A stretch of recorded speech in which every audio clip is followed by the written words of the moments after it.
In today's video, I'm going to teach you how to edit shipping profile prices in your Etsy shop manager.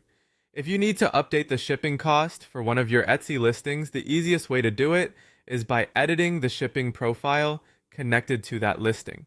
This is especially helpful if you use the same shipping setup across multiple products, because changing the profile can update everything more efficiently and help keep your shop organized. To begin, open Google Chrome and go to your Etsy shop manager dashboard. Make sure you're signed in to the correct Etsy seller account before you continue, so you're editing the right shop settings. Once you're inside Shop Manager, look for the settings section. This is where Etsy keeps many of the behind-the-scenes options that control how your shop operates. Click on Settings and then choose Shipping Settings. This area is where you manage the shipping rules and pricing structures used across your shop.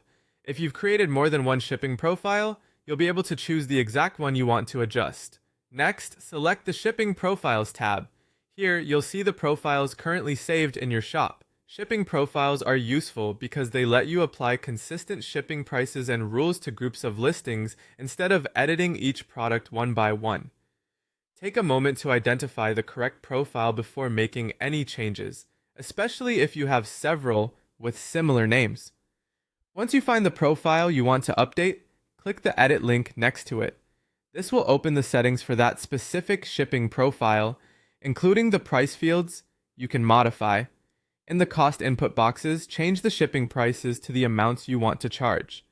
Be careful when entering these values and double check that each amount matches your current shipping strategy. It's a good idea to review the numbers before saving, particularly if you offer different shipping costs for different regions or order types. When you're done, click Save Profile to apply the changes. Saving is the final step, and it ensures your new shipping prices are stored correctly in Etsy.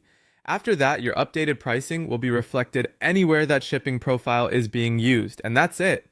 You've successfully updated a shipping profile price inside Etsy Shop Manager. If you manage your shipping through profiles regularly, keeping them up to date can save time and reduce pricing mistakes across your shop.